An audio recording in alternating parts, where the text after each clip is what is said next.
سلام و درود دوستان عزیز، امیدوارم که حال دلتون خوب باشه. دوستان عزیز، در خدمتون هستیم با معرفی و آموزش های ابتدایی افزونه المنتور و اینکه این مجموعه آموزش ها از آموزش صفر تا صد طراحی سایت بدون نیاز به کد نویسی داره آماده میشه و من عباس علی میرزایی هستم و در خدمت شما که این ویدیو رو با هم دیگه پیش ببریم و بتونیم کمی به اطلاعات هم دیگه توی این ویدیو اضافه بکنیم و حالا اگر با افزونه المنتور تا به امروز آشنا نشدید، یک آشنایی جزئی با افزونه المنتور برای شما ایجاد بکنیم تا بتونید صفحات خوبی رو طراحی بکنید و یک وبسایت حرفه‌ای رو برای خودتون بسازید.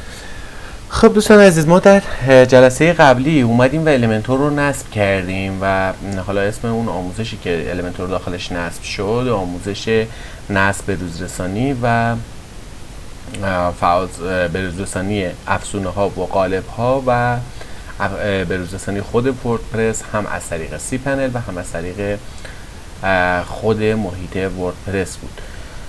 و اینکه حالا تو این مرحله المنتور رو میخوایم براتون آموزش بدیم، ولی شرایطی این که حالا المنتور رو آموزش میدیم براتون، چون المنتور همونطور که حالا بالاخره خب قطعا یه تحقیقاتی کردید، المنتور چیزی نیست که ما بتونیم در یک جلسه، دو جلسه، سه جلسه بتونیم به صورت کامل به شما یاد بدیم. ولی هدف ما از این آموزش ها و از این سری آموزش ها این نیست که بخوایم چیزی رو به شما یاد بدیم یا کامل تمام مراحل رو به شما یاد بدیم. هدف ما اینه که سررشته کار دستتون بیاد، یه چیزایی رو از کار بفهمید و بفهمید که اون روش کار به چه صورت است. بعد از اینکه روش کار رو متوجه شدید به صورت کامل، دیگه میتونید که خودتون با افزونه کار بکنید. نهایتش اگر جایی هم به مشکل بخورید، میتونید با یک سرچ کوچیکی مشکلات خودتون رو برطرف کنید. خب ما میریم اول یه نکته راجع به خود تنظیمات المنتور بگم. وقتی شما المنتور رو نصب میکنید، دو تا گزینه تو پیشخوان وردپرستون اضافه میشه.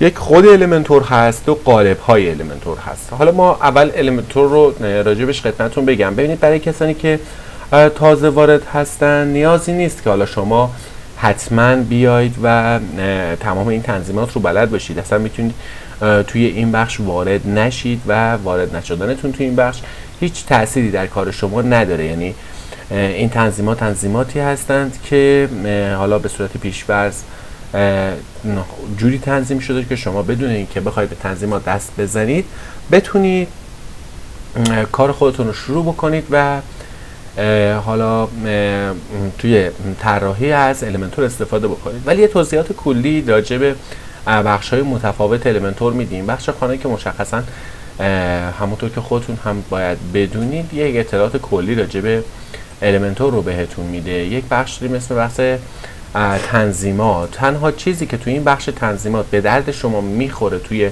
اون حالت اولیه همین صفحه اول و عمومی و صفحه عمومی افزونه هست که اینجا بایستی که تیک این بچه‌ها ببخشید من یه ذره سریع میخوام، امروز هم دیر وقت اومدم ویدیو رو ضبط بکنم، سریع میخوام آموزش بدم، یه ذره از وقت توپق میزنم. قبلا هم گفتم نمیتونم ویدیوها رو به خاطر تایم کمی که دارم حالا یا ویرایش بکنم، ادیت بکنم یا اینکه بخوام دوباره ضبط بکنم. پس اگر اشتباهی جایی داشتم یا توپقی جایی زدم به بزرگواری خودتون ببخشید و ادامه آموزش رو همراه هم دیگه باشید.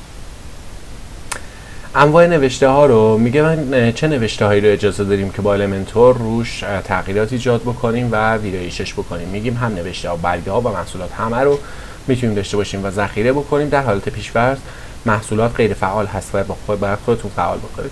بقیه تنظیمات رو بذارید رو حالت اولیه بمونه و نیازی نیست که ازش استفاده بکنید. بحث ارسال ها، فونت ها و آیکون ها چیزایی هستن که شما اگر بخواید حالا خودتون شخصی سازی بکنید، حالا مثلا برای نمونهش برای فونت ها اگر بخواید فونت جدیدی نصب بکنید یا یه فونت خاصی مد نظرتون هست، اون کاری که شما میخواید انجام بدید نیاز به داشتن فونت های زیبایی داره، میتونید فونت ها رو استفاده بکنید. ولی فونت های معمول و فونت هایی که برای حالا حالت عادی برای فروشگاه ها و برای بقیه موارد استفاده میشه، قطعا توی خود المنتور، وردپرس و فونت گوگل وجود داره و همین الان هم به صورت پیش‌فرض روی سایت شما فعاله و نیازی نیست که فونت جدیدی رو اضافه بکنید.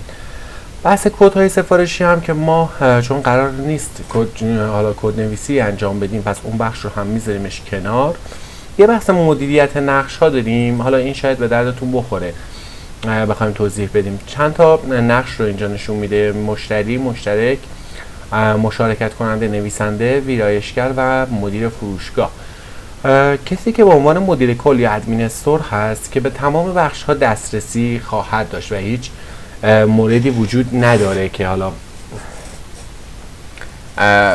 بخواد به بخشی دسترسی نداشته باشه. ولی وقتی شما میایید ادمین هایی رو برای خودتون در نظر میگیرید که حالا بیان روی فروشگاه شما کار بکنن، حالا یا شاپ منیجرن، مدیر فروشگاه، یا اینکه حالا نویسنده هستن قراره بیان مطالب وبلاگ شما رو تکمیل بکنن، و حالا مشتری و مشترک که اصلا کلا جزء حالا کسانی هستن که فقط تو سایت شما ثبت نام کرده، اینا که باید هیچ دسترسی داشته باشن. ویرایشگرها کسایی که میان به شما کمک میکنن که حالا سایتتون رو طراحی بکنید، بعضی از قسمتاش رو ویرایش کنید، حالا چه متن، چه محصولات و چه بقیه قسمت‌های سایت رو باید این دسترسی رو براشون بدید. و اینجا از شما سوال پرسیده و به صورت کامل پارتم اینجا نوشته،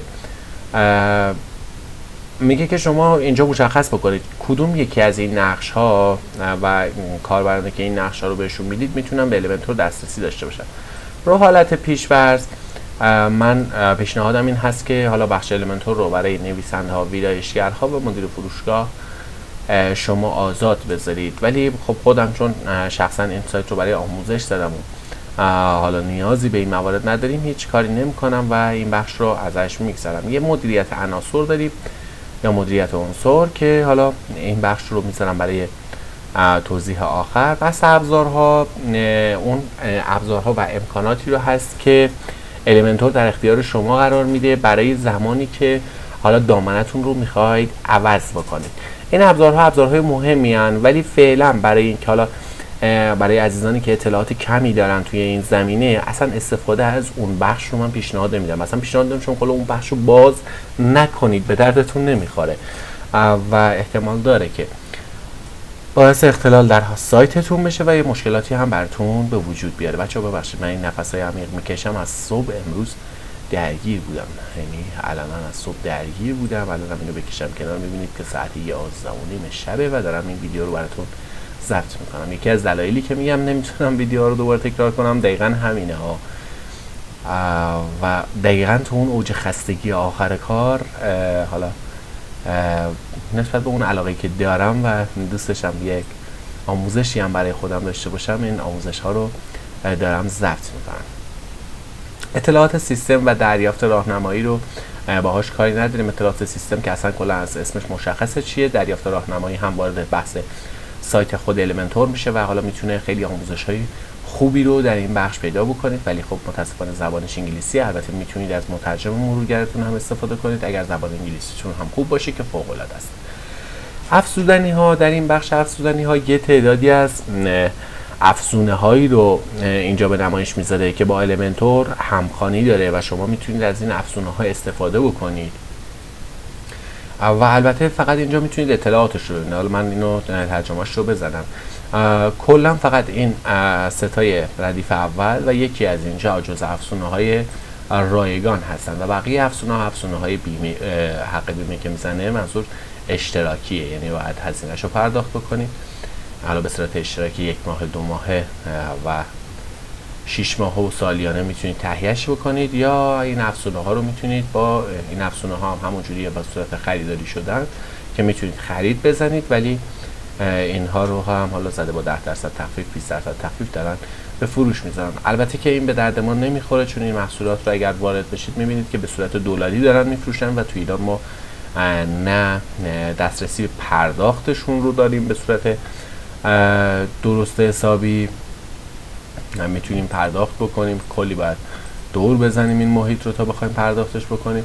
همین که این هزینه هاش برای ما زیاد به صرفه نیست، یعنی هزینه هایی که حالا میگیرن برای اینکه این افزونه ها رو بفروشن برای خودشون مثلا بین $70 $100 یا $160 دیگه، حالا توی این رنج این قیمت ها برای ما زیاد اوکی نیست. حالا ما میبینم این قیمتش رو کجا گذاشته، اینجاست.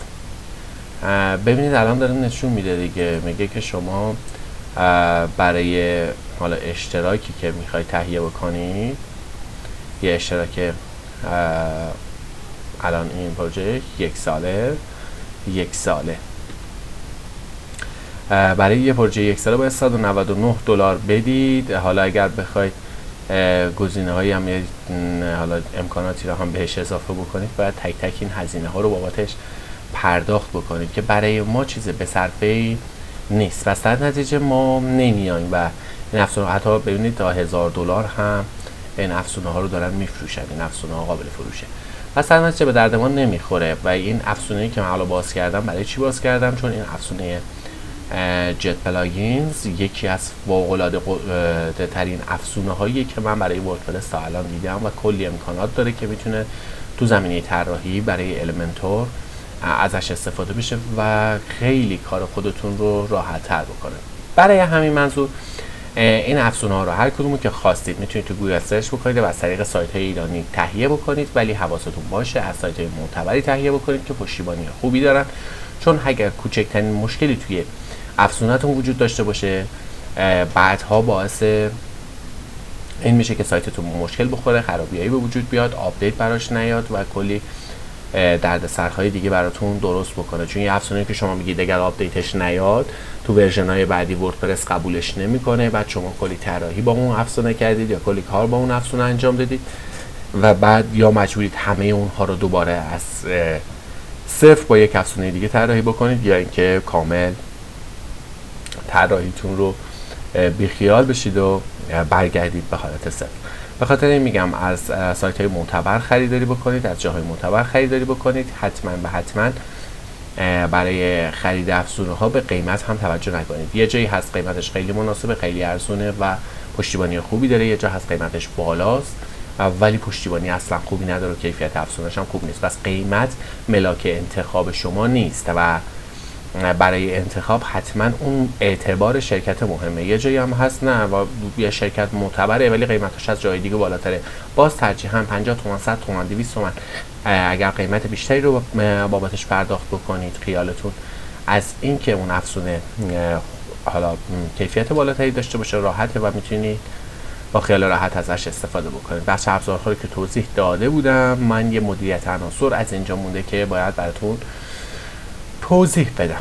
خب ببینید دوستان عزیز، یه تعداد ما اینجا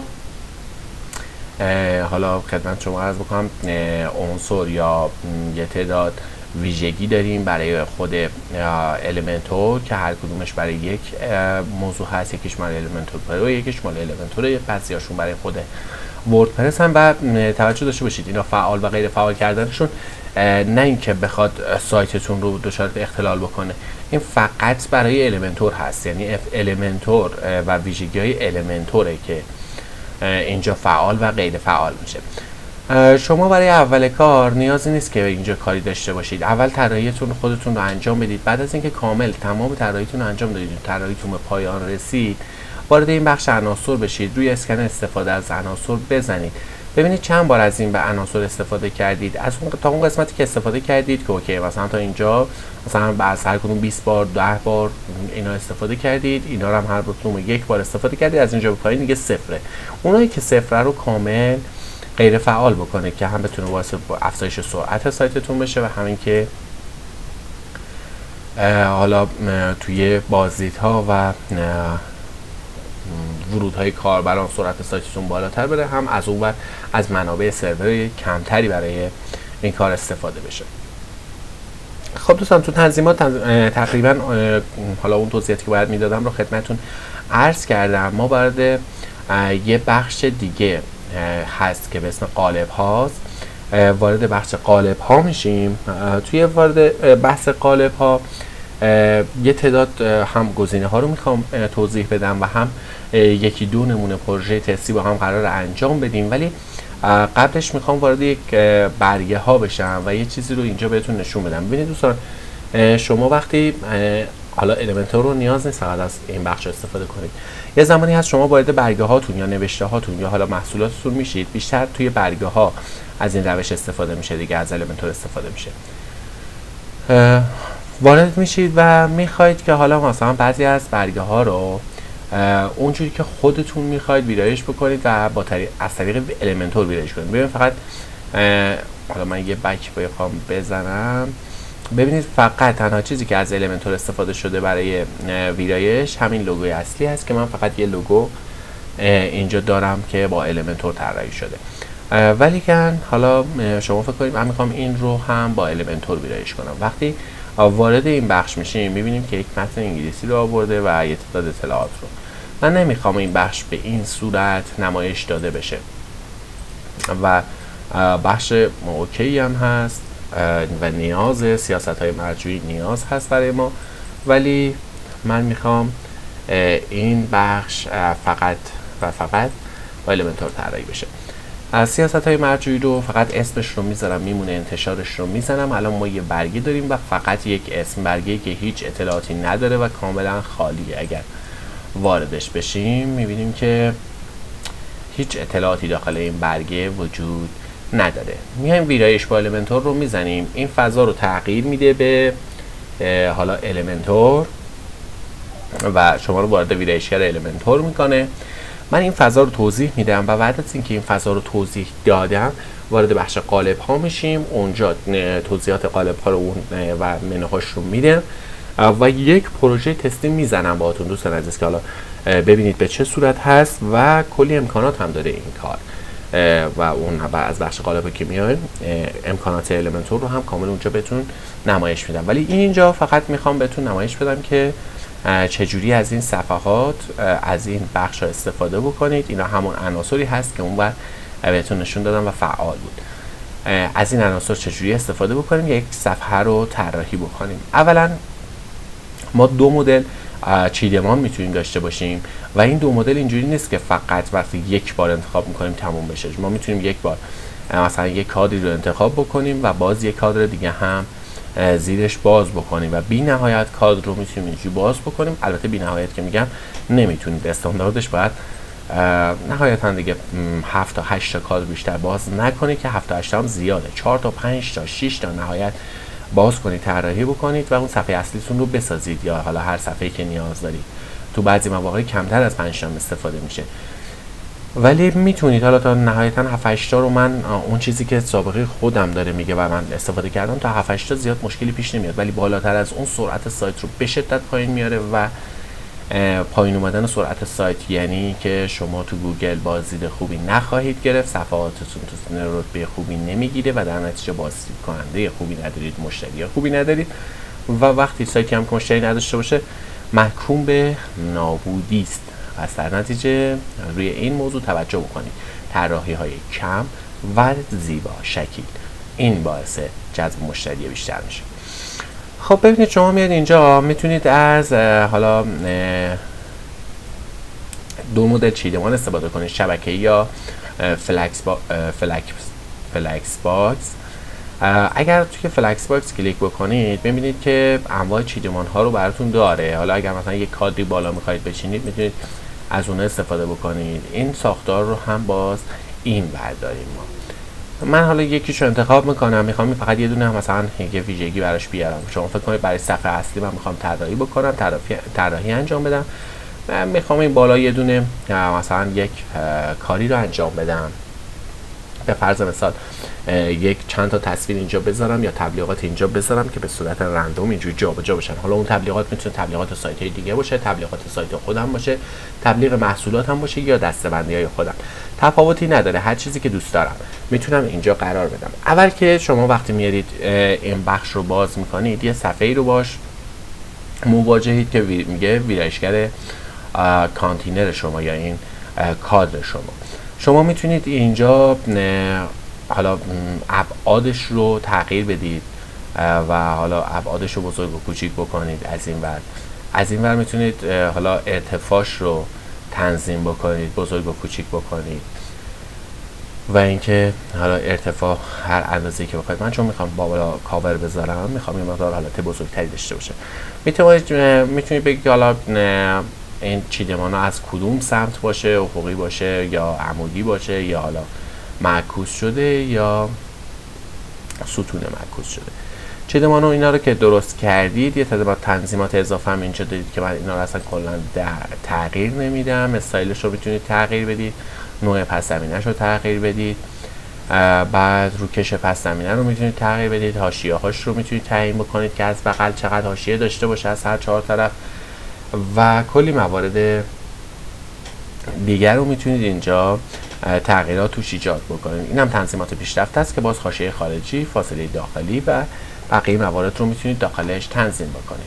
بعد از اینکه این کارو کردید، روی این به اضافه اگر کلیک بکنید وارد بحث ابزارک ها میشیم یا همون عناصر. توی این عناصر اون چیزی که میخوایم رو میتونیم پیدا بکنیم. حالا ما برای طرح‌بندی که 2 مدل داشتیم انتخاب کردیم. اینجا ویجت های پایه رو داریم. ویجت های پایه هم میتونیم از سرورک ها، هدرها استفاده کنیم، هم میتونیم تصاویر رو بیاریم، یک تصویر خاص رو اینجا قرار بدیم. ویرایشگر متن میتونه بیاره برای شما یه متن خاصی رو قرار بده. میتونیم ویدیو نمایش بدیم، دکمه نمایش بدیم. جدا کننده ها برای فاصله بین دو کادر استفاده میشه. یعنی شما این کادر رو طراحی کردید، حالا یک کادر پایین میخواید بذارید ولی میخواید به هم نچسبن، یه مقدار فاصله داشته باشن.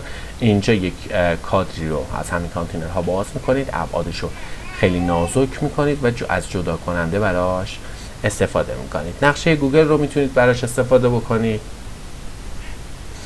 فاصله گذاری رو میتونید استفاده بکنید. این جدا کننده و فاصله گذاری تقریبا هر دوتاشون یک کار رو انجام میدن، ولی حالا شما باید کار کنید باش که ببینید دقیقاً تفاوتشون چیه، ولی دقیقاً دوتاشون هم یک کار رو انجام میدن. این جهت خط هاشون و فاصله خط هاشون و اون نوع چینش خط هاشون یه ذره با هم متفاوته. آیکون ها رو میتونید اینجا ازشون استفاده بکنید. و بعد از اینکه حالا اگر از اینا نیاز بود که جزء ویجت های پایه بود میتونید استفاده بکنید. حالا میایم توی امکاناتی که المنتور پرو داره به شما میده. میتونیم از گریت های حلقه یا از کاروسل های حلقه استفاده بکنیم. اینها دقیقاً فکر کنم تو سایت ها هم دیدید که یک عکس میاد جلو و 2 تا عکس به صورت هاور پشت سر قرار میگیره و هی میچرخه و عکسای بعدی رو نشون میده. دقیقاً همون امکانات هست. نوشته ها رو میتونید اینجا به نمایش در بیارید و میتونید کلی امکانات دیگر رو داشته باشید، مثل نمونه کار گالری و فرم و ورود کاربران و استایل اسلاید ها رو میتونید داشته باشید، منوی وردپرس رو میتونید داشته باشید و کلی امکانات دیگه. حالا من ببینید اینا همشون دیگه واضح نوشته شده دیگه که دقیقاً این امکانات برای چه کاربردیه و شما میتونید ازش استفاده کنید. حالا من میخوام اینجا بیام اسلاید استفاده کنم. ببینید یه دونه اسلاید میکشم میندازم اینجا و میبینید که اسلاید 1، اسلاید 2، اسلاید 3 و یه حالت اسلاید کوچیکی اینجا برای خودم درست کردم توی طراحی صفحه‌ام، حالا برای این صفحه سیاست‌های مرجوعی و عودت. برای حالا ما اسلایدهای پیش‌فرض این اسلایدها 3 تاست. ما میتونیم افزودن آیتم رو بزنیم و هر تعداد اسلایدی که میخوایم رو بهش اضافه بکنیم، یا میتونیم این ستا رو هم اگر بخوایم ویرایش بکنیم میتونیم این به جای این رنگ پس زمینه که الان روی رنگ تنظیم شده بیایم یه تصویر رو قرار بدیم، مثلا یه تصویر تبلیغاتی یا تصویر ویژه از یه دسته از محصولاتمون رو قرار بدیم اونجا و لینک محصولات رو بدیم. بعد از اینکه تصویر زمینش رو قرار دادیم میایم وارد محتواش میدیم. عنوان اسلاید رو اینجا عوض میکنیم، اسلاید 1 رو. حالا ببینید ما الان عنوان اسلایدمون اینجا عنوان اسلاید 1 ما اینو تغییر بدیم، تست بزنیم مثلا، حالا ما انگلیسی هم بود، دقیقاً همون میشه. یعنی تغییر میکنه، به راحتی عنوانش تغییر میکنه، توضیحاتش تغییر میکنه. این قسمت متن دکمه هم میتونید اینجا تغییر بدید، اینجا کلیک کنید رو و بعد اینجا میاد یه لینکی برای اون دکمه‌تون قرار میدید. حالا لینکی که من میخوام برای این دکمه قرار بدم مثلا آدرس سایتمه، لینکمو کپی میکنم و توی این بخش جاسازش میکنم و بقیه موارد هم همینطور به همین شکل ویرایش میشه. و حالا این که حالا شما بخواید اگر از بقیه موارد شما استفاده بکنید خب ببینید من اینو رو 0 گذاشتم، یه ذره بیشترش کنم. میخوام اینجا یه کار باحالی انجام بدیم. بیارم این جدا کننده رو بزنم اینجا. ببینید یک خطی رو ایجاد کرد. حالا حذفش میکنم. نمیخوام به صورت یک خط نمایش داده بشه. میارم اینو میندازم و یک فاصله میفته ولی خطی توش نیست و این فاصله رو میتونم کم یا زیادش بکنم که اکثرا تو طراحی ها از این فاصله گذاری بدون خط استفاده میشه و فاصلهش هم دیگه دست خودتونه که چقدر میخواین این کادرهاتون با هم فاصله داشته باشه. خب بعد میتونم بیام دیگه دوباره کادر جدید، کار جدید، امکانات جدید رو به سایت خودم اضافه بکنم و بعد از اینکه کارم تمام شد انتشار رو حتما باید روش کلیک بکنم که انتشار پیدا بکنه. بعد از اینکه انتشار رو کلیک بکنم دیگه صفحه من ذخیره شده و میتونم که به صورت کامل ازش استفاده بکنم.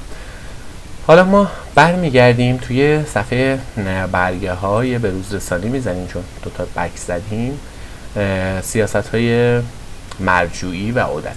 میبینید که این هم دیگه از این به بعد با المنتور داره کار میکنه و الان صفحش رو باز بکنیم کاری که انجام دادیم انجام شده و اون صفحه‌ای که میخواستیم به صورت تست درست بکنیم درست شده و اسلایدر هامون درسته.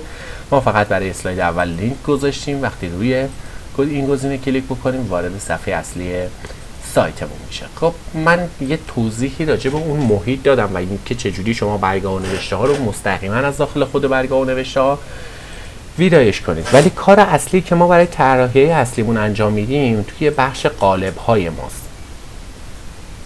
توی بخش قالب های ماست. من دوستان قبل از اینکه این کارو بکنم یه لحظه تو عناصر باید یه چیزی رو بهتون نشون میدم. ببینید اینو که گفتم اسکنش رو بزنید و همه موارد استفادهش رو مثلا حالا چی بود به جز تصاویر 0 بود. الان ببینید فاصله گذاری رو یک بار استفاده کردیم و اسلاید ها رو هم یک بار استفاده کردیم. حالا هر چقدر که طراحیاتون بیشتر پیش بره اینا تعدادشون بیشتر میشه و در آخر اونایی که هیچ وقت نیازتون نشده رو میتونید به راحتی حذف بکنید و از اونجا کم بکنید. یه زمانی هم از اطلاعات دارید میدونید کدوما رو نیاز دارید و کدوما رو نیاز ندارید. برای اینکه اون قسمت خلوت‌تر باشه سریع بتونید اون چیزایی که میخواید رو پیدا بکنید بیاید و اون عناصر که مورد نیازتون نیست رو غیر فعال کنید. دوستان ما اینو از وقتی روش کلیک میکنیم وارد بحث قالب ها میشیم اینجا میبینید که 4 تا بخش نشون میده ولی روی این همه کلیک میکنیم. حالا من خودم هم هیچ وقت نفهمیدم این بحث طراحی اینجوریش چرا اینجوریه. وقتی رو همه کلیک میکنیم اینجوری میشه. خب از اول همه رو نشون بدید دیگه، چه کاریه. اذیتمون هم میکنید. ما 2 ساعت هم باید بگردیم. من یه تعداد اینجا نجید دارم. همیشه دوستان تو هر بخشی که میدید زباله‌دان ها رو حواستون باشه. اطلاعات مهمی که دارید منتشر شده رو بعضی وقتا حالا نیاز هست غیر فعال بکنیم میفرستیمش داخل زباله‌دان بعداً برمیگردونیم. ولی اگر یه اطلاعاتی دارید که به دردتون نمیخوره به هیچ وجه به دردتون نخورده و فقط حالا صرفاً حالا به هر دلیل ساختید و الان دیگه به دردتون نمیخوره میخواید از بین بره تو زباله‌دان نگهش ندارید دیگه حذفش بکنید که روی سرعت سایتتون تاثیر نذاره. شاید حالا خیلی جاها دیده باشید بگن اینا مثلا انقدر حافظه نداره انقدر جایی نمیگیره که مثلا بخواد اذیت بکنه ولی مطمئن باشید حتما مطمئن باشید که این بخش خیلی حساسه و تاثیرگذار هست براتون و روی سرعت تاثیر میذاره. خب دوستان عزیز اجازه بدید من یک نفسی تازه کنم تا بیایم و این بخش قالب ها رو خدمتتون توضیح بدم. خب دوستان عزیزم بریم سر ادامه آموزش و مهمترین بخش آموزشمون توی افزونه المنتور. البته تو آموزش مقدماتیش یه نکته رو قبلش دوستان بهتون بگم خیلی نکته مهمیه. حالا شما شاید هزاران آموزش المنتور ببینید و بیان مثلا میگم 20 جلسه 30 جلسه 40 جلسه 10 جلسه نمیدونم هر چند جلسه که امکانش هست بیان مثلا 4-5 ساعت 20 ساعت روی المنتور کار بکنن و بهتون آموزش‌های لازم رو بدن. ولی نکته‌ای که توی المنتور هست اینه که ببینید شما وقتی اون ساختارش رو یاد بگیرید یعنی همین کلیاتی که من دارم توضیح میدم خدمتتون همین مورد رو یاد بگیرید دیگه میتونید با المنتور کار بکنید. نهایتش همون تو بخش قبلی اون چیزی که توضیح دادیم توی قسمت برگه ها که شما میدید از اون قسمت ابزارهاش یا عنصرهاش میارید مثلا حالا اون چیزهایی که نیاز دارید و میارید انتخاب میکنید و قرار میدید تو صفحاتتون رو میچینید. همون مهم اون قسمت چیدن صفحه است. یعنی شما وقتی یاد بگیرید که صفحه چجوری باز میشه، چیده میشه، جدا میشه، دوباره صفحه چیده میشه، صفحه جدید یا بخش جدید چیده میشه، دیگه اینکه پیدا بکنید از بین اون ابزارها اون چیزی که دقیقاً میخواید اونجا جا بدید کار خیلی سختی نیست، یا کاری که مثلا کار شاخی باشه نیست. و تمام اون آموزش، یعنی تمام اون 20 ساعت آموزشی که قرار میدن، فقط میان یاد میدن، میگن مثلا خب این ابزار رو وقتی بذاریم میشه این ابزار رو وقتی بذاریم میشه این، و اگر این یکی ابزار استفاده کنیم دقیقاً میشه این. ببینید خوبه اینکه حالا مثلا چند نمونه ابزار رو آموزش بدن که ما هم این کارو میکنیم، قطعا تو همین بخش قالب ها میایم یه چند تا نکته رو آموزش میدیم راجع به این بحث. ولی وقتی شما اون استخوان‌بندی کار رو بلد بشی، بذار اینجوری براتون مثال بزنم، استخوان‌بندی کار رو بلد بشی دیگه مهم نیست برات که چی باشی. حالا شما نمیتونی مثلا میگم اسلاید ها رو پیدا بکنی، 2 بار 3 بار میگردی و نگاه میکنی، با دقت پیداش میکنی، ولی مهم اون چیزیه که شما بتونی صفحه رو اینجوری جدا جدا بکنی، تیکه تیکش بکنی و تو هر قسمت بتونی طراحی رو انجام بدی. مهم اینه اون قسمت ها رو، حالا من در آموزش حرفه‌ای سعی میکنم یک دوره هم حالا بعد از تموم شدن این دوره یه دوره هم بذارم و المنتو رو کاملتر توضیح بدم و آموزش بدم، بیایم با هم خیلی جزئی تر روی مسائل کار بکنیم و از تمام اون ابزارها استفاده بکنیم. ولی میگم باز هم شما وقتی این آموزش رو ببینید، این بخش که تموم بشه، بخش قالب ها، دیگه اطلاعاتتون تکمیله. یعنی اینجوری نیست که شما بگید چون آموزش ناقص بود ما نتونستیم طراحی بکنیم، اگر میرید جایی نمیتونید صفحه‌ای رو طراحی بکنید، رک و پوسکنده بهتون بگم. ببین من شخصی بودم که رشته خودم هزاران بارم گفتم رشته خودم الکترونیک بوده، بدون اینکه هیچ اطلاعاتی داشته باشم، هیچ دوره‌ای رو بخوام ببینم یا هیچ آموزش آکادمیکی بخوام ببینم، 5 سال پیش اومدم با همین آزمون خطاها تونستم طراحی سایت رو کامل یاد بگیرم. بعد رفته به رفته تو مراحلی که حالا نیاز بوده تونستم تیکه کد زدن رو یاد بگیرم، تیکه تیکه مثلا ویرایش های کدا رو یاد بگیرم و نسبت به اون نیازم پیش ببرم کارو. پس اگر شما میاید تو این زمینه و فکر میکنید که چه اطلاعاتی ندیدید، حالا میاد یه همچین آموزشی رو میبینید، یه همچین آموزش کلی خوبه برای اینکه با ساختار آشنا بشید، آزمون خطا نکنید.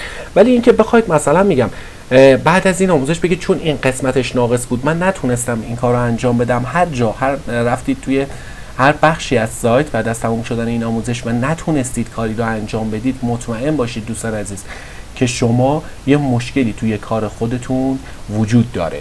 رک و پوست پرنده میخوام بهتون بگم، نمیخوام مثل دیگران بگم آقا ما اینجوریم، نمیدونم ما اونجوریم، ما خیلی خوبیم، ما از اون خوب باشیم، خوب داریم آموزش میدیم. نه، منم دارم کلیات رو دارم خیلی واضح میگم، ولی یه ذره خلاقیت خودتون هم در کنارش نیاز هست برای اینکه بتونید توی زمینه طراحی سایت فعالیت بکنید. شاید خیلی از ریزنکاتش فراموش شده باشه، اشکال نداره، کلیات رو یاد گرفتی، ریزنکات رو 2 تا راه داری برای اینکه بتونی به دست بیاری. صفحه اول گوگل اینترنت که داری یه سرچ میزنی، اون ریزنکته‌ای که حالا من اینجا فراموش کردم بگم رو یاد میگیری، یا نه میای تو همون صفحه آموزش های ما توی نظرات میگی آقا من اینجا رفتم این مشکل رو داشتم، شما هم نگفتی تو آموزشت، بیا اینو موظفی برای من توضیح بدی دیگه. هر چند حالا آموزش اصلا رایگان هم گذاشته باشیم، بالاخره یا باید آموزش نذاریم یا وقتی مسئولیتش رو قبول میکنیم و این کار انجام میدیم باید پاسخگوی شما باشیم. پس شما میای تو نظرات میپرسی و ما وظیفمون هست که مشکل شما رو برطرف کنیم. نه وظیفه من، وظیفه تمام کسانی که آموزش دارن طراحی میکنن هست یا آموزش دارن میسازن هست. باید چه رایگان چه پولی، حالا اگر اینکه مثلا کسی بیاد بگه من نه من آموزش پولی نذاشتم که موظف باشم جواب بدم، چیز مزخرفیه. شما اگر نمیخواستی چی بکنی میتونستی آموزش تو پولی بکنی، نمیخواستی رایگان بذاری میتونستی پولیش بکنی. کسی به شما اجبار نکرده که پولی بکنی، کسی به من اجبار نکرده که شما باید به آموزش رایگان بدی. ولی وقتی آموزش رایگان میدم باید پشتیبانیش رو هم انجام بدم. پس خلاقیت خودتون مهمه. بعد از اینکه یه مقدارم از خلاقیت خودتون استفاده بکنید، حالا تو دوره‌های پیشرفته تر ما میایم این مشکلات و جزئیاتی که اصلا فراموش شده یا چی شده رو من ویدیوها رو یه بار دیگه چک میکنم و سر یه تایم مناسب و میایم اون جزئیات ها رو اضافه میکنیم یا بخشایی رو که به صورت کلی توضیح دادم اونا رو با جزئیات توضیحش رو میدم ولی شما منتظر این که من بیام و این کار رو انجام بدم نباشید و خودتون باید خلاقیت داشته باشید، بتونید کارتون رو پیش ببرید. هر جا به مشکل خوردید از طریق سرچ گوگل، از طریق نظراتی که ویدیوی ما داره میتونید بپرسید سوالتون رو، ما هم پاسختون رو خواهیم داد. این یه تیکر رو خیلی جدی بهتون گفتم که خیلی سرسری نخواهید ازش بگذرید. خب برسیم به زیباترین بخش المنتور. از نظر من زیباترین بخش المنتور میشه اینجاش. شما میای اینجا صفحاتی رو که دوست داری طراحی میکنی، یک بار هم طراحی میکنی. توی هر چند تا سایت هم که دوست داشته باشی میتونی این صفحاتی که ساختی رو خروجی بگیری و توی المنتور بعدی دوباره درون ریزیش بکنی و ازش استفاده بکنی. این صفحات مهمی هستند. شما میتونید حالا تمام صفحات مهم سایتتون رو اینجا اختصاصی سازی بکنید. یه تعدادی از صفحات هست من توضیحاتی راجبش میدم به صورت کوتاه، ولی حالا زیاد وارد جزئیاتش نمیشم چون همون بخش رایگان یا گزینه رایگانی که داره خودش فوق‌العاده است کیفیتش و نیازی به تغییرات زیاد نداره، ولی یه تعدادی جاها هست باید حتما تغییر بکنه که اونها رو بیشتر راجبش براتون توضیح میدیم. از قسمت اول صفحه ها شروع بکنیم. توی بحث صفحه ها دیگه اسمش هم روشه دیگه. شما صفحه های خاصی که میخواید داشته باشید مثل صفحه هوم پیجتون، صفحه اصلیتون، صفحه وبلاگ اصلیتون، این صفحات رو میاید شروع میکنید توی این بخش طراحیش رو به صورت کامل انجام میدید و به جای اینکه این سایت ما که الان چون هیچ طراحی صفحه‌ای نداریم اومدیم فروشگاه رو گذاشتیم صفحه اول و یک ظاهر حالا زیاد اوکی هم نداره. البته این محصولاتش ما 3 تا محصول تست گذاشتیم. اگر اینجا هم با 3 تا محصول ما قرار میدادیم اونم 5 تا محصول رو میاره اینجا نمایش میده و این کادر رو پرش میکنه. خالی هم حالا انقدر هم دیگه افتضاح نمیشه و بعد توی 3-4 ردیف نمایش میده و خیلی چیز اوکی میشه. ولی کن تو طراحی صفحات همونجوری که دیدید تو اون برگه تست ما اومدیم یک قسمتی از صفحه رو طراحی کردیم. شما همونجوری شروع میکنید به طراحی صفحات وبلاگتون، صفحات حالا اصلی سایتتون و دیگه بعد وارد قسمت تنظیمات میشید. تو آموزش قبلی گفتیم که از قسمت تنظیمات شما میتونید صفحه اصلی سایتتون رو از حالت پیش‌فرض که وبلاگ هست بردارید بذارید رو حالا صفحه یکتا یا اون پیوند صفحه یکتا و بعد اونجا نشون بدید که برای صفحه اصلی برای من حتما اون صفحه‌ای که ساختید رو علامت بزنید و بگید این رو نشون بده و صفحه وبلاگتون رو هم مشخص بکنید یه صفحه جدیدی که ساختید باز برای وبلاگ اون رو نمایش بده بهتون. این برای بحث صفحات هست. بخش ها و کانتینرها و ابزارک های عمومی برای مواردی هست که تو اون قسمتی که حالا ما تو آموزش برگه ها که گفتیم ویرایش رو انجام بدید دیدید که هم کانتینر وجود داشت، هم ابزارک ها وجود داشت و هم بخش ها. میتونید این بخش ها و کانتینر و ابزارک ها رو بیاید اون چیزی که توی اون قسمت نیست و توی اون ویژگی ها نیست اینجا برای خودتون بسازید. صفحات پاپ اپتون رو اینجا میسازید. هدرها، فوترهای اصلی سایت میتونید از چندین هدر یا یک هدر استفاده بکنید، چندین فوتر یا یک فوتر استفاده بکنید، بستگی به خودتون داره. بعضی از زمانها پیش میاد که شما یک محصول یا یک خدماتی رو دارید که میخواید توی یک تک صفحه نمایش بده، پس میاید توی با ساخت صفحات تکی برای مخصوص اون محصولات یا مثلا میگم شما میخواید یک حالا برنامه رزرو داشته باشید، حالا برای رستورانی، برای حالا سالن آرایشی یا برای هر چیز دیگه ای، اون باید توی یک برگه تکی طراحی بشه. میایید توی برگه های تکی طراحیش میکنید یا میخواید پست ها، اون صفحات اصلی پست ها وقتی تو وبلاگتون کسی میره تو بخش وبلاگ شما و روی یکی از پست هاتون کلیک میکنه، روی حالا یکی از اون پست هایی که شما دارید کلیک میکنه، مثلا میگم به فرض مثال برای این پست شما کلیک میکنه و میخواید این پست رو به صورت انحصاری شده و خیلی شکیل تر دیده بشه و این طراحی کامل تغییر بکنه، میتونید اون صفحه تکی پست ها رو تغییر بدید. اون صفحه وبلاگ هم که میشه این حالت وبلاگی قدیمی و خیلی ساده است و شما میتونید برای پیشرفت کردن این موضوع بیاید و یک صفحه رو طراحی بکنید. حالا من بیام تو این سایت دستاس شاپ هم اون بحث چیز رو بهتون نشون بدم، اون صفحه‌ای که ما برای وبلاگمون ساختیم که ببینید به چه صورته. این که صفحه اصلی صفحه فروشگاهمون بود ساختیم، حالا صفحه وبلاگش رو هم ببینید که به چه صورت طراحیش رو انجام دادیم. ببینید صفحهش خیلی شیک‌تر، شکیل‌تر و آخرین مطالب رو داره نمایش میده و یه چیز اوکی رو داریم اینجا میبینیم دیگه. اون مثل اون قبلیه نیست. حتی وقتی وارد ادامه مطالب هم بشید با صفحات طراحی شده. دیگه تمام سایت ها دارن اینجوری طراحی رو انجام میدن. هیچ سایتی رو شما پیدا نمی‌کنید که به این روش چیدمان داشته باشه یا همون روش قدیمی، مگر اینکه دیگه خیلی سایت های حالا اوکی نباشن یا تازه طراحی شده باشن. این صفحه رو باز بذاریم باز بمونه، شاید لازممون بشه چیزایی رو بخوایم مثال بزنیم. تک صفحه ها رو میخواید بسازید، یه صفحات فرود خاصی شما فکر کنید میخواید بسازید که اصلا حالا بستگی به نیازتون، خیلی جاها نیاز میشه که تک صفحه هایی بسازید که فقط منحصرا چی باشه، از حالا هدر خاص خودش، فوتر خاص خودش، توضیحات خودش بهره مند باشه و حالا دیگه به هیچ کدوم از بخشای سایت مثلا مرتبط نباشه و مشابه صفحات دیگه نباشه. اون تک صفحه ها رو میاد اینجا طراحی میکنید. اون برگه های بایگانیتون رو توی این قسمت طراحی میکنید. نتایج جستجو، شما وقتی یک کاربر وارد سایتتون میشه، حالا من همین مورد رو انتخاب بکنم، میام و این مورد رو میخوام جستجو کنم. حالا فکر کنید مثلا مطالب خیلی زیاده و میخوایم ما این مورد رو جستجو بکنیم، نمیتونیم بگردیم و پیدا کنیم. ببینید حالت جستجوش اینجا میاره، جستجو پیدا کرد و ادامه مطلبش رو هم زد.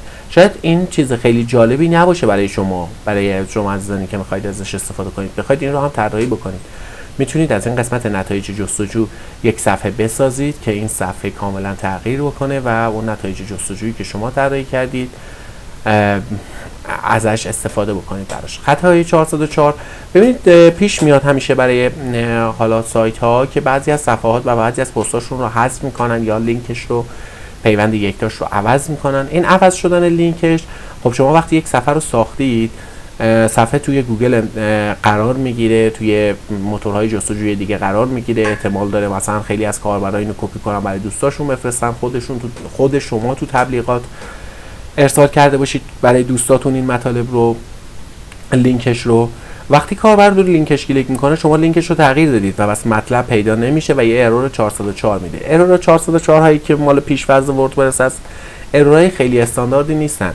یعنی نه اینکه استاندارد نباشن، اوکیه، خوبه، ولی شما نمیتونید توی اون ارورها چیزی رو اضافه بکنید یا کم کنید. فقط میگه که این محصول وجود نداره یا این پستی که شما دنبالش میگردی وجود نداره. شما میتونید بیاید اینجا صفحاتی رو طراحی بکنید، بگید مثلا این محصولی که شما میگردین نیست، ولی میتونی از طریق جستجوگر یه جستجو بزنی و یک حالا محصول مشابه دیگه داریم اونو مثلا پیدا کنی، یا شاید محصول لینکش عوض شده، جستجو بزن شاید توی لینک جدید پیداش بکنی. و خیلی از این کارا، حالا خیلی از اون چیزایی که ما دوست داریم و میتونیم توی این صفحه 404 به نمایش بگذاریم که خیلی خوبه و باعث میشه که هم رتبه بهتر گوگل بگیرید به خاطر اختصاصی بودن صفحه 404 تون، هم رتبه گوگل بهتری بگیرید، هم اون کاربری که وارد سایت شما میشه خیلی راحت‌تر هست و میتونه راحت‌تر به مطالب شما دسترسی داشته باشه. البته من یه نکته رو هم بهتون بگم، ما یک آموزشی داریم، یه بحثی داریم که حالا وارد بحث SEO میشیم که احتمالاً حالا تصمیم نگرفتم آموزش بعدیمون بیایم روی SEO یا روی موارد دیگه کار کنیم. هنوز بخشی که تو مرحله بعد قرار آموزش بدیم و تصمیم نگرفتم که با کدوم شروع بکنیم، ولی به احتمال زیاد SEO باشه چون مهمترین بخشش SEOه. ولی بحث SEO چون دو تا بخش جدا، SEO داخلی داریم، SEO مطالب داریم و جای دیگه، احتمالاً باید اول قرار دادن محصول و قرار دادن نوشته رو یاد بدیم و بعد اون رو SEO رو بهتون یاد بدیم که شما بتونید بهتر باش کنار بیایید. حالا یک روش دیگه هم هست که ما اول بیایم SEO پایه رو یاد بدیم بهتون، اون تنظیمات افزونه SEO رو نصب بکنیم، تنظیماتش رو بهتون یاد بدیم کامل، و اینکه چجوری SEO داخلی رو انجام بدیم بذاریم برای مرحله‌ای که می‌خوایم نوشته ها رو یاد بدیم و محصولات رو یاد بدیم، اونجا بیایم توضیحات کامل رو بدیم. تو اون بخش SEO ما میایم کاری که انجام میدیم، یه ریدایرکت میزنیم و اگر لینک صفحه‌ای رو عوض بکنیم به صورت خودکار، اون لینک صفحه جدید رو میذاریم تو لینک صفحه قدیمی. یعنی وقتی که شخصی روی لینک قدیمی کلیک میکنه، خودکار لینک قدیمی روی لینک جدید دایرکت میشه برای اینکه این مشکل برای کاربران پیش نیاد. ولی یه زمانی هست محصول شما یا اون خدمات شما کامل حذف شده و این 404 باز هم مورد نیازه. حتی اگر اون افزونهای سئو بیاد و ما سئو سایتمون رو هم انجام بدیم، باز همین صفحه 404 مورد نیازتون هست. بخش دیگه بحث محصولات تکی است. خود ووکامرس شرایط خیلی خوبی داره برای صفحه محصولاتش و نیازی حالا به اینکه بخوایم ما دوباره بیایم یه طراحی خاصی انجام بدیم و اینا نیست. و شما حالا میبینید وقتی وارد صفحه محصول بشید، ببینیم مثلا الان اینجا ما وارد صفحه محصول شدیم.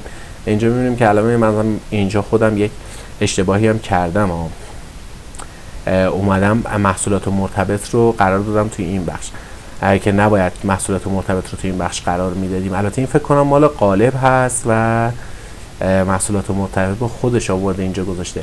دقیقاً اتفاقا این شرایط فوق العاده شد. ببینید الان اینجا ما این محصولی که قرار دادیم، خود چیدمان اصلی قالب میگه که آقا این محصولات مشابهش هم اینجا من نمایش میدم، در صورتی که خود نباید اینجا نمایش بده. من حالا توی قالب احتمالاً باید تنظیماتش باشه و من حتما این رو بررسی میکنم که این بیاد محصولات مشابهش توی قسمت پایین قرار بگیره. ولی ببینید الان مثلا حالا شما فکر کنید این قسمت هم باید بیاد بالا و خود ووکامرس دقیقاً اینجوری نشون میده. این محصول رو نشون میده، این قسمت رو میاره بالاتر توضیح میده و این توضیحات و نظراتش رو هم اینجا قرار میده، توضیحات کلیشو. ولی شما فکر کنید یه زمان میخواید که همین بخش رو اختصاصی سازی بکنید. حالا اختصاصی سازی بشه به چه صورت مثلا نمایش میده؟ بذارید من یه دونه این قسمت رو براتون باز کنیم و نمایش بدیم. ببینید اینجا اطلاعات بیشتری داره و شرایط بهتری داره. حالا یه زمان شما میخواید این صفحه رو اینجوری اختصاصی سازیش بکنید و مطالب مرتبطتون هم مرتبا بیاد اینجا قرار بگیره. میاد چه کاری انجام میدید؟ میاد که صفحه محصول تکی درست میکنید و محصولات تکیتون رو دیگه توی اون قالب و اون صفحات نشون میده و شما از اینجا میتونید ویرایش بکنید اون صفحه تکی محصولاتتون رو که از این حالت خارج و این حالت براتون نمایش داده بشه. خب بایگانی محصولات رو هم که خودتون میدونید، محصولاتی که قدیمی تر باشند یک بایگانی یا توی یک دسته‌بندی های بایگانی میشن و به عنوان محصولات قدیمی شناخته میشن. البته قابل فروش و هیچ مشکلی هم براشون پیش نمیاد، ولی توی صفحاتی نشون داده میشه و توی گوگل هم بالا میاد که حالا کاربری اگر سرچ کرد بتونه پیداشون کنه. این محصولات بایگانی رو هم میتونید شما به روز رسانی بکنید. این فقط تو نتایج گوگل اکثرا نمایش داده میشه و آیتم های حلقه و فلوتینگ المنت رو هم باز هم مال تنظیمات خود صفحات خود بخش اون ابزارک هاست و شما میتونید آیتم هایی رو اینجا طراحی بکنید. مثلا برای آیتم های حلقه یه صفحاتی رو طراحی بکنید، بگید آیتم های حلقه منو اینجوری نمایش بده و وقتی میرید تو اون بخش ابزارک ها از گزینه آیتم های حلقه استفاده میکنید، دیگه به جای اون پیش‌فرضی که خودش داشت که ما تو اون برگه ها دیدید دقیقاً آیتم های حلقه رو هم بهتون اونجا نشون دادیم، اون به جای اون آیتم های حلقه پیش‌فرض این آیتم های حلقه که شما درست کردید رو نمایش میده. حالا ما میریم اینجا چند تا صفحه رو طراحی بکنیم. مثلا یه دونه فوتر و یه دونه هدرش رو هم برای اینکه شما بیشتر آشنا بشید طراحیش رو انجام میدیم و بعد دیگه این آموزش رو به پایان میرسونیم. ان شاءالله آموزش های بیشترش میمونه برای حالا زمانی که یه مقدار این دوره تموم بشه و دوره بعدی که برای تخصصی تر کار کردن روی حالا سایت وردپرسی هست میخوایم چی بکنیم، دوره رو شروع بکنیم، دوره تخصصی تر و حرفه‌ای تر شدن سایت وردپرسیمون. توی اون دوره ها حتما المنتور رو توی 1 یا 2 3 قسمت میایم و به صورت کاملتر توضیحاتش رو میدیم و بقیه بخشایی رو که دیگه اینجا کار نکردیم اونجا روش کار میکنیم و اطلاعات جدید رو بهتون میدیم. من یه لحظه اینو پازش بکنم تا یه گلوی تازه بکنیم و دوباره در خدمتتون باشم با ساخت صفحاتش. خب دوستان عزیز گرامی، ادامه میدیم آموزش رو با ساخت ادل. اینجا میخوام یه چیز خیلی خوشگلی هم بهتون نشون بدم، یعنی یه چیزی که همه شما مطمئنم ازش خوشتون میاد. توی بحث المنتور. حالا ما اینو ببندیمش. احتمالاً بعد تو سال پیش بیاد که اون صفحه رو چرا بستیم رو می‌خوایم بعداً توضیح بدیم. ببینید ما الان اینجا صفحه‌ای داریم برای هدر اصلی. میتونیم این هدر اصلی رو شروع بکنیم خودمون طراحی کردن. میتونیم 4 تا کانتینر اینجا قرار بدیم. مثلا این کانتینرهای سمت چپ تصویرمون باشه برای نمادهای اعتمادی که میگیریم، مجوزهایی که میگیریم و حالا نماد درگاه و هر چیزی که حالا برای مجوزهامون هست. یا مثلا میتونیم اصلا دو بخش بکنیم، یه بخش رو به 3 قسمت 4 قسمت تقسیم کنیم، هر چی مجوز داریم داخلش قرار بدیم. در بخش سمت راستی یه توضیحاتی راجع به کسب و کارمون بدیم و بخوایم کارمون رو معرفی بکنیم، مثل هدر اینجا که میبینید من همین کار رو انجام دادم. البته هدر من از این قسمت شروع میشه.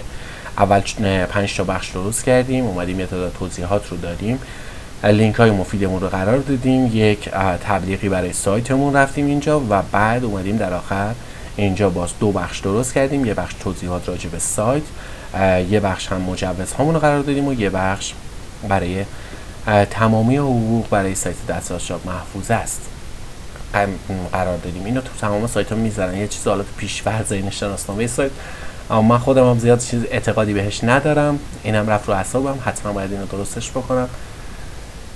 و اینکه حالا فعلا ببندیمش تا اینو آموزش بدیم و بعد خب ببینید میتونیم بیایم اینو طراحیش بکنیم. حالا میتونیم از این قسمت استفاده بکنیم و هر کاری که دوست داشتیم باهاش بکنیم. ولی یه کار دیگه که میتونیم بکنیم، حالا اگر شما مثلا زیاد دوست ندارید حالا همه کاراشو خودتون انجام بدید، ببینید اینجا یه تعداد اطلاعاتی هم نسبت چون داریم هدر رو میسازیم، یه تعداد اطلاعات هم نسبت به اون بخش قبلی بیشتر هستا. یعنی اومده بحث لوگو اینا رو هم اضافه کرده، اینو تو طراحی قبلی این قسمت اطلاعات سایت رو براتون بالا نمی آورد، از این طرح بندی شروع میشد. خب ما به جای اینکه بیایم از این قسمت اضافه استفاده بکنیم و بیایم کانتینرامون رو بچینیم و بسازیم چی رو، هوش مصنوعی رو که نمیتونیم ازش استفاده بکنیم چون افزونش رو تو اون قسمت ابزارها نشون دادم که پولی هست. حالا یا توی ایران هم بخواید چی بکنید باید خریداری بکنید و ازش استفاده بکنید. این هم که برای طراحی خودمون هست، ولی این قسمت وسط بهترین نکتهش هست.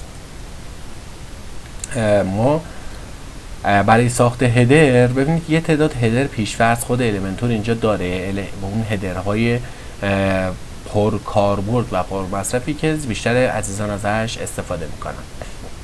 میاد میگه اگر دوست داری من میتونم این هدرها رو برات الان اینجا درج کنم و فقط ویرایش اطلاعات رو روشون بکنی و همین هدرها رو داشته باشی به صورت کامل، دیگه نیازی به طراحی هم نباشه.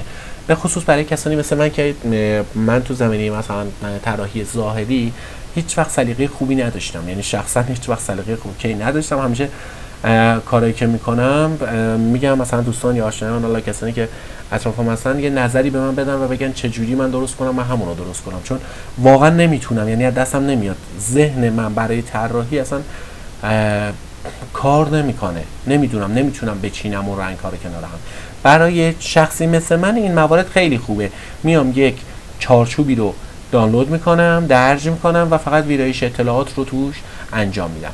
خب حالا مثلا من به فرض مثال بذارید این رو درج کنم، من از این خوشم اومد. میتونید مثلا یکی همه رو درج کنید، همه رو ویرایش بکنید، مثلا 9 تاست دیگه، 9 تا هدر درست بکنید، بعد ببینید کدومش بهتر شد، از همون هدری که بهتر شد برای کارتون استفاده بکنید. خب ما حالا میگم درج بکنه همین رو. خب خیلی هم عالی، میگه به ما بپیوندید، ما میایم میگیم که بهت میپیوندیم، فقط باید فارسی سازیت بکنیم اول. اینو میگیم ورود و ثبت نام. بذار یه ذره اینو با کلاس ترش بکنیم، اینو اینجوری نشونش بدیم و ننویسیم ورو دیگه. خب نیاز هست که اینجا یک لینکی هم دریافت بکنم. ببینید این وارد سایت اصلیمون بشیم. من چون حالا صفحه چیز ندارم، صفحه ورود و ثبت نام خاصی نداریم و فعلا داریم از وردپرس کار میکنیم، هیچ افزونه‌ای برای حساب کاربریمون درست نکردیم همون گزینه مای اکانت رو قرار میدم، هم برای ورود هم برای ثبت نام، که وارد صفحه ورود و ثبت نام ووکامرس میشه. صفحه ورود و ثبت نام اوکی و قوی داره، ولی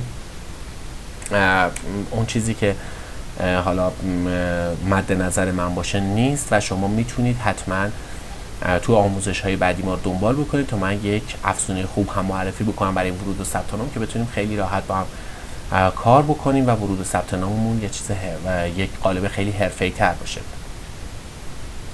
خب اینجا ببینید پیوندش رو گفته که شما بیاید از صفحه پاپ آپ استفاده بکنید. ما چون صفحه پاپ آپی نساختیم الان، صفحه پاپ آپ ما حالا اینجا بخوایم نگاه بکنیم که چی صفحه پاپ آپ نداریم، برامون باز نمیکنه که ما بخوایم کار بکنیم. پس ما میایم این رو کلا حذفش میکنیم، میگیم وقتی روی این کلیک کردم وارد لینک ما شو. این لینک رو وقتی واردش بشی میرید تو صفحه ورود و ثبت نام. ما لینک صفحه حساب کاربری رو داریم، میایم ببینید روی هر کدوم هم کلیک بکنید این قسمت تنظیماتش هم باز میشه که میتونید ویرایشش رو انجام بدید. میگم اینجا هم که شماره میخوام بذارم. دوستان من فقط یه کاری میکنم، این شماره رو میذارم، لطفاً تماس نگیرید. اگر کاری داشتید حتما پیامک ارسال بکنید، از طریق روبیکا و تلگرام در خدمتتون هستیم، چون من همین الانش هم به اندازه کافی تماس دارم و یه زمان حالا دیگه شرمنده‌تون میشیم و نمیتونیم پاسخ بدیم. حالا عزیزان شاید دستمون ناراحت بشن بابت این موضوع. خب اینجا ما بحث لوگومون هست. من لوگوی به این اندازه ندارم برای این سایت، چون لوگوی به این اندازه ندارم دو تا کار میتونم بکنم. میتونم یه عکس الکی بذارم اینجا که این ساختارش رو شاید به هم بریزه. مثلا ببینید الان این لوگو رو گذاشته، من از این لوگو رو بخوام استفاده کنم ببینید از چیز البته بدم نیست و که والا چیز برای یک سایت آموزشی چیز خوبیه همین قسمت هم. بعد استایلش رو میتونیم بگیم از وسط چین باشه یا از این ور یا از این ور، میتونیم یه مقدار تغییرات توی استایل ایجاد بکنیم. عرض حداکثر عرض ارتفاعش رو مشخص میکنیم، ببینید ابعاد تغییر میکنه. این عرضش هم یه ذره کوچولوتر، ببینید این ابعاد رو میتونیم چی بکنیم. حالا من این ابعاد رو بزرگش میکنم، این بهتر شد. این باز حداقل یه اطلاعاتی داره نمایش میده. خب درگیرنده حالا اینا هم با این تنظیمات کاری نداریم. برید بچه‌ها تنظیمات ها همه توضیحاتش رو نوشته دیگه، حالا اطلاعاتی نیست که مثلا بخوایم دونه بدونه اینها رو راجبش توضیح بدیم. حالا شفافیتش رو یه ذره تغییر بدیم، یکم خیلی میشه بچه‌ها. مدت زمان جابجایی هم همون صفره چون نمیخوایم جابجا بشه. تو تنظیمات پیشرفتش هم میگه که حاشیه هاشو میخواد چجور باشه، عرض و ارتفاع و ترکیباشو از کدوم طرف چیده بشه و اینا، که با هیچ کدومش کاری نداریم. خب ما هدرمون آماده است و همین اندازه هدرمون الان فعلا شرایط اوکی داره. فقط یه سرچ هدرمون نداره، یه دونه ثبت نام هم اشتباه نوشتیم اینجا. خب ای خدا انگلیسیش کردیم درست نمیشه که. خب حالا درست شد بچه ها. خب ثبت ناممونم انجام شد، درست شد این قسمت. حالا یه هدر فوق‌العاده و بهتر نسبت به این چیزی که اینجا داشتیم داریم. حالا میایم، من اسم میکنم که یه گزینه هم اگر بتونیم توی این بخش اضافه بکنیم خوب میشه، ولی فعلا حالا اینو زیاد روش مانور نمیدم. اون بحث چی رو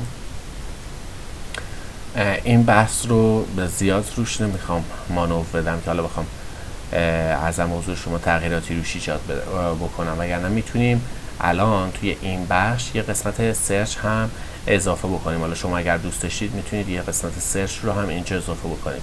یه کانتینر باید ببینید بچه‌ها، یه زمانی هست شما نمیتونید فکر می‌کنید الان ببینید از اینجا خارج نمیشه که من این کانتینر برای اینجا بیارم.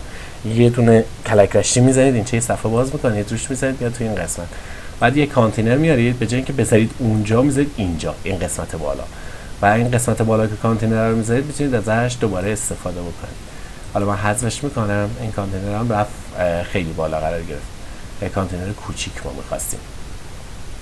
این قسمت بالا هم میتونید اینجوری یه دونه کانتینر بذارید و بعد بیاید توی قسمت اینجا اصلا جستجو میکنید، میگه جستجو رو سرچ بکنید، گزینه جستجو رو میاره و ببینید من اینجا جستجو رو خیلی خوش نبینی. خب بذار از همینجا یه کوچولو ویرایشش بکنیم، جستجو رو یه ذره ابعادش رو کوچیک‌تر بتونم بکنم، همینجا قرارش میدم.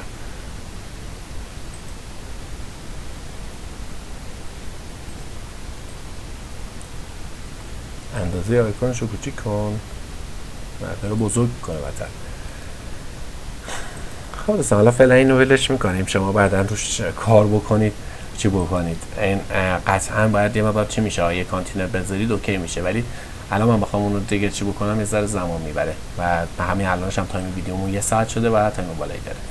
خب این الان تموم شد، ما یه هدر ویژت داریم اینجا، حالا دیگه برمیگردیم کاری هم نداریم. ببینید هدر اصلیمون هم اینجا ساخته شد. یه فوتر هم میخوایم بسازیم، باز فوتر هم میخوایم با همین روش بسازیم و این هم میذارمش اسمشو فوتر اصلی. باز هم میریم توی این صفحه. البته من صفحه ارور 404 رو هم بعد از این براتون میسازم دوستان، حالا دیگه تایم آموزش هم داره یه ذره بالا میره، اشکال نداره. صفحه ارور رو میسازم چون اونم جزء صفحات مهمه. ببینید صفحات رو ما داریم، الان میتونیم اینا رو جایگذاری بکنیم، ولی خب من خودم کلا عاشق سبک‌های خیلی ساده ام. تو این سبک‌ها عکس و اینا رو زیاد تو فوتر دوست ندارم، قسمت پایین سایت زیادم دیده نمیشه. یه ذرم حالا وقتی ما میایم این فوتر رو با عکس و اینا چی می‌کنیم، توی گوشی هم تو باز شدن صفحات یه ذره ساختار رو با هم می‌ریزه. ببینید یه متن توضیحاتی زده که حالا شما میتونید اینجا هر متنی خودتون میخواید اضافه بکنید. اگه باید یه متن خاصی باشه، حالا یک مثلا دعوت به ثبت نام، یک حالا دعوت به سمیناری، جایی چیزی یه چیز مهمی رو اینجا میتونید بذارید و ادامهش اینجا توی این لینک بدید و بگید که وقتی اگر میخواید ادامه بدید یا ثبت نام بکنید و مثلا کاری بکنید روی این لینک کلیک بکنید. میایید اینجا هم لینک به جای لینک خارجی حذف میشه، لینک داخلی هم هر چیزی که خواستید خودتون اینجا قرار میدید. اون لینک خارجی که قرار داده بود لینک سایت خودش بود که من حذفش کردم. اینجا هم یه مقدار توضیحات داره که میتونید همون 4 بخش رو تقسیم کنید. اینجا مثلا اینجا گزینه نمادهاتون و نماد اعتماداتون رو بذارید، اینجا لوگوی سایت اصلا خودش هم گذاشته و توضیحات سایت رو بذارید، اینجا مثلا برگه ها رو گذاشته، فروشگاه وبلاگ البته از منو استفاده کرده، اینجا از منوش استفاده کرده و اینجا هم توی حالا آدرس رو یا راههای ارتباطی رو این قسمت قرار داده. برای ویرایش هر کدومشون هم حالا ما این بخش رو که نیاز ندارم، حالا اینو حذفش بکنم، مثلا کلا این چیاشو بردارم، کانتینرشو بردارم.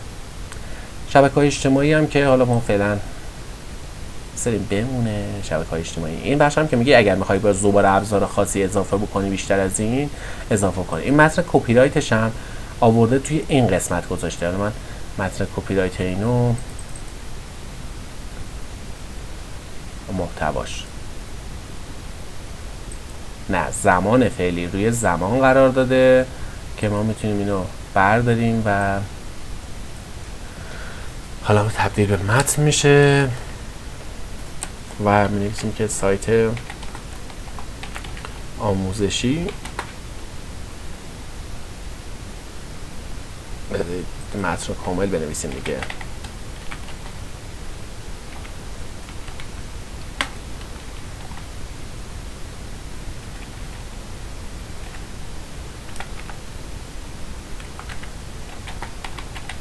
دوستان این دیگه نیاز نیست اینو حالا همه میذارم، ولی این برای یه زمانی بود که میگفتن قانونای کپی رایت هست مثلا برای کشورهایی که قانونای کپی رایت دارن. تو کشور ما که شما 10 تا از این بنویسید میان مطالبتون رو کپی میکنن میبرن استفادهشون هم میکنن، هیچ کاری هم نمیتونید الان بکنید، هیچ مرجع قانونی درست حسابی هم نداریم که شکایت بکنید. در کل زیاد روی این بحثا جدی نباشید، جدی نگیرید اینا رو. من اینا رو فقط متنش رو نگه دارم، بنویسم که عنوانش میشه. میتونید ببینید دوستان برای همه اینا میتونید لینک هم قرار بدید، یعنی اینجا لینک قرار بدید روش کلیک بکنه وارد اون صفحه که میخواید بشه. من میگم اینجا اون چیزایی که قرار بدیم و میگم اطلاعات مجوز 2 مثلا این نماد، اینجا هم اطلاعات مجوز 1 رو قرار میدیم،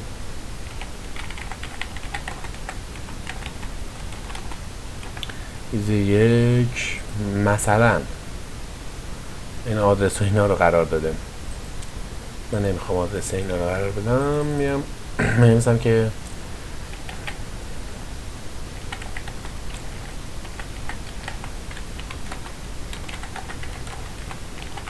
نماد ساماندگی یا درگاه هم میتونی توی این بخش قرار بدید.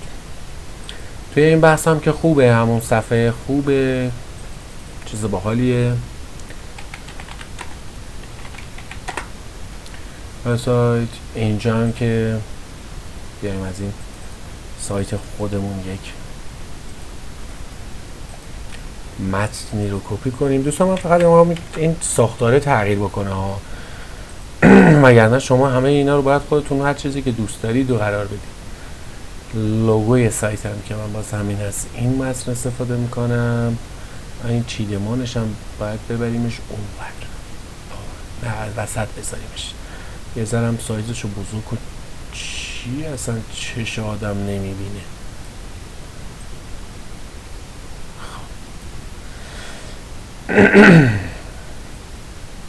خب دوستان تا اینجا که خوب شد و اطلاعات رو دادیم. اینجا هم که ما چون شبکه‌های اجتماعی نداریم حالا گذاشتیم موند، ولی هیچ لینکی داخلش نمیذاریم. اگر خواستید لینک شبکه‌های اجتماعیتون رو بذارید فقط مثلا رو توییتر کلیک می‌کنید، لینکش رو اینجا قرار میدید، فیسبوک همینطور، اینستاگرام هم همینطور، میاد لینک اینستاگرامتون رو اینجا قرار میدید.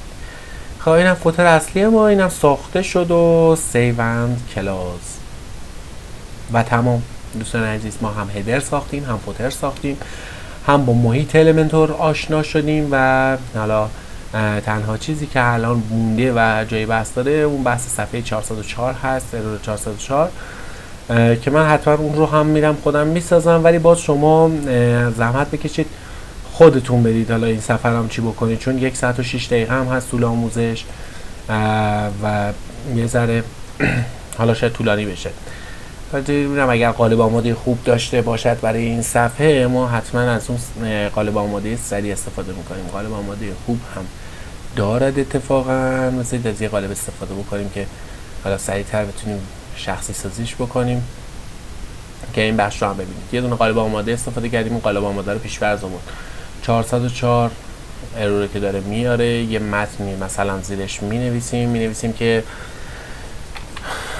متاسفانه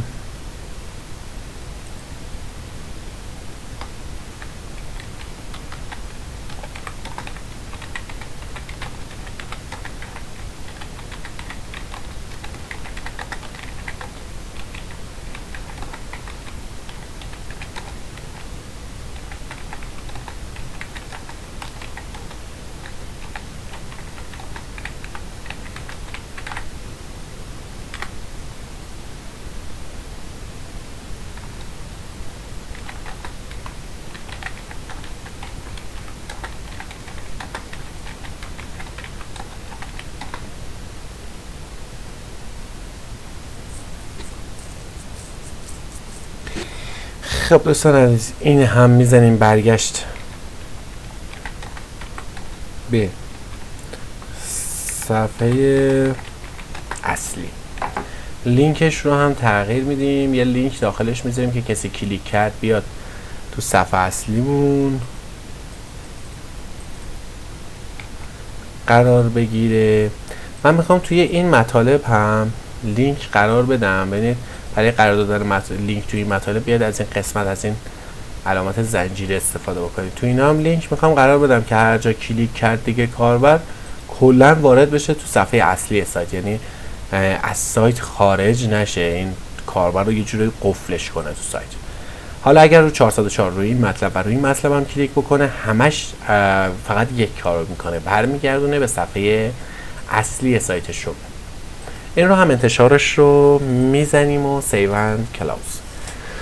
خب دوستان عزیز، این بخش هم به پایان رسید. حالا بخش بعدی ما دوتا آموزش بعدیمون حتما آموزش قرار دادن مطالب و محصولات در سایت و آموزش سئو سایت هست. حالا اینکه کدومش رو اول آموزش بدیم تصمیمش رو بعداً خواهم گرفت، ولی تفاوتی نداره، همش رو هر دوتاش رو با فاصله 24 ساعت از هم حتما داخل کانالمون قرار میدیم. موفق و پیروز باشید. امیدوارم که این آموزش تونسته باشه کمکتون بکنه.